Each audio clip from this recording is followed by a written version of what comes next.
Hey, how's it going? Or I was supposed to speak earlier on my personal account, and then I don't know what happened. It's like I got banned or something, but I didn't ban you, dude. it was really I didn't weird, and I ban you. wasn't able to I access it. asked you multiple times to talk. You didn't say anything. Go My ahead. bad about that. My headphones must have been glitching. But so I want to first of all say that I'm a huge fan of the stuff you've done, exposing like Hollywood occultism, and you've been an influence on me as far as like orthodoxy goes. My girlfriend and I have been attending Orthodox churches when we can for the last several months. So definitely a big fan of you in that regard. What I've never, Cool. Cool beans. I don't fully. I've been a like an advocate for libertarianism for quite a long time now.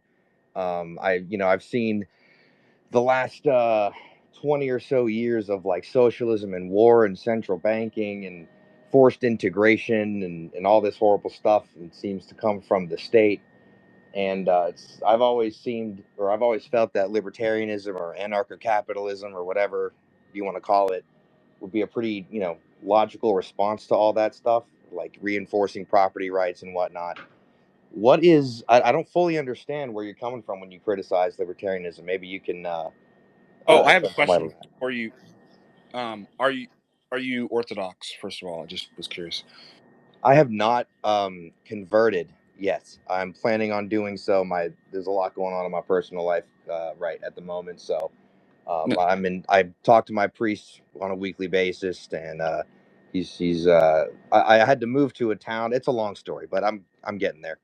well, So are you inquiring or are you a catechumen? I am not a catechumen yet. I guess you would say I'm You're inquiring, but I inquiring. was Okay. Gotcha. Gotcha. very recently. My priest has very recently been urging me to become a catechumen, and it's definitely like something I really want to do.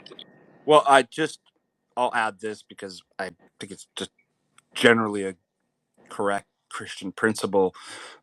And Cleve, you'll remember that this came up uh, when we were talking last with Father Stephen DeYoung about obedience. Um, and so clearly in Orthodoxy, there's a stress on, and it's not blind obedience, right? But the notion of kind of a hierarchy, and that you make yourself obedient to somebody, not I'm only obedient when I agree. And I was thinking about that. I'm like, well, that's really interesting because that flies in the face of libertarianism No, it doesn't. based on voluntarism. That's wrong.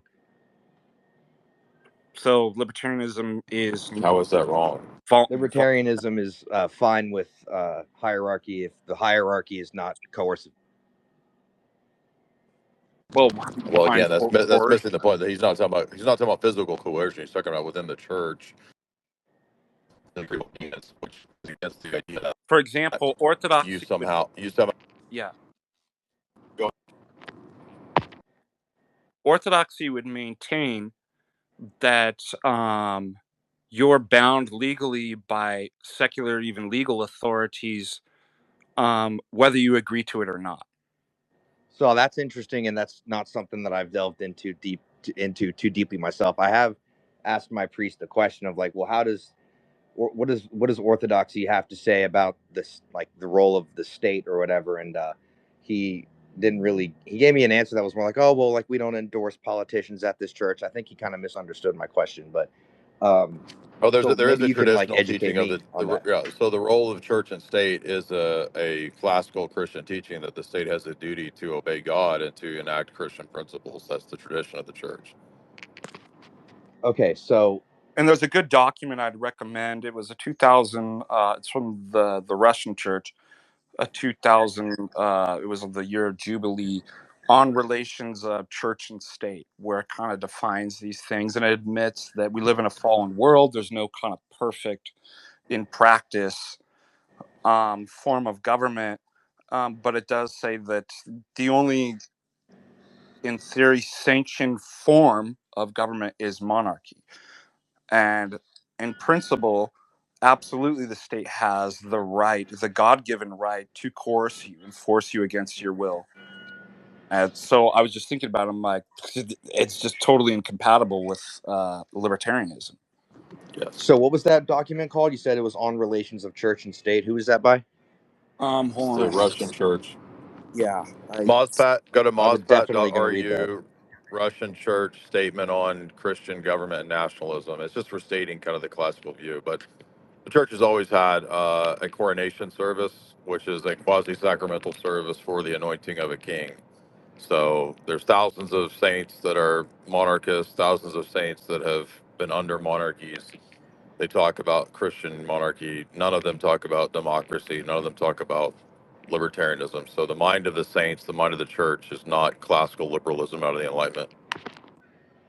Okay, so you're basically saying that the church advocates for monarchism. That's just not something that I'm that aware of, and it's something I certainly need to do more research on my own into. So I'll Yeah, the definitely entire read history that of the piece. entire history of the church is the Imperium, the Byzantine Imperium. So from Constantine all the way up to 1493, 9293 with the fall of Constantinople, and then even after that, the Russian state has there's a Christian state. So the idea of a Christian state is Christianity. That's antithetical to classical liberalism out of the Enlightenment. So, but the stuff that you mentioned is like that's not really essentially libertarianism, right? Private property, I mean, that's based on the Ten Commandments, But the question of whether the state has a role in one's life and whether God providentially established the state, well, in Romans 13, Paul says that Nero has the sword. He is a diakonos. Even if he doesn't act right, he is still the authority. Are you saying that libertarianism doesn't advocate for property rights, private property rights? no, we're saying No, how could you get anything like that from what I said? I thought maybe I misheard you. I thought you said we're, because you we're you were like, that's not simply the defining feature, Yeah, I said that's not what because libertarianism orthodoxy essentially believes in is. private property rights. It's based in the Ten Commandments, is what Jay was saying. So you can't simply I see. define libertarianism is in terms of private property. And that's why I said libertarianism is committed to voluntarism. And voluntarism is rejected by orthodoxy. Now, in the church, there's voluntarism, right? But that's what we call symphonia, is the way the church and the ecclesiology works is different than state because they're two different spheres. But the church ordains, ideally, the king or the emperor, and that the politicians are informed in terms of virtue in their spiritual life by the church. But the way that the state can actually coerce it, so voluntarism doesn't exist in an orthodox state because the state has the right to coerce you to do anything by virtue of the law. In the church practice, priests wouldn't do that, right? They have a prescriptive, much like a doctor. It's like, we prescribe that you do this, but you're free to be wrong and you're free to hurt yourself. Like, we just recommend that you don't. So there's a type of kind of voluntarism in the way of kind of praxis in the church. But in terms of state relations, absolutely, the Orthodox Church believes the state and statesmen have the right to coerce you by law and power. Yeah, this often comes up. If you look at the first debate I did 10 years ago, it was with Adam Kokesh, the libertarian dude. oh, And I I'll give know you an him well. example. Okay, well, yeah, we go check out our debate from 10 years I'd ago. love to do that. One thing I think is a good example of this is like, you don't have the right in a Christian state to erect giant billboards of bestiality on your property because it's your property. So even your property has limitations on what you can do, and the state has the right to tell you no. State has the right to enact the death penalty. All these things are rights that the state has. Now the state can go out of its bound and become uh, you know, rebellious and become attempt to be godlike, but that's when the Christian has the duty to be a martyr, and the state has the duty to a higher authority who is to God. So Well, I'm glad any you of said that these, because my next question was going to be like, how do you maintain a state that is acting godly? Like, it seems to me that the state is very prone to outgrowing the bounds that it was set for, and it'll always, well, sure, it's always further. that's always the temptation for the state, but there's also countless Christian kings and saints in the history of the church who have had and maintained Christian kingdoms. So it has happened, but also you're right that there's times where the state goes outside the bounds of its own authority and, for example, tries to control the church. Right, the American deep state right now is trying to control the Orthodox Church, the Catholic Church during the Cold War. So this Right. happens all the time. So this is absolutely true. Right, right. Okay, well, this has been very eye-opening for me. This short interaction. I don't want to take up too much time, and sorry No, about it's fine. earlier It's when great my questions. That's all right. account was acting up. Yeah, But I if you go, appreciate you. if you look, I've got a lot of videos critiquing, sort of the basic libertarian type ideas from this perspective, going back about 10 years. But great questions. Appreciate that.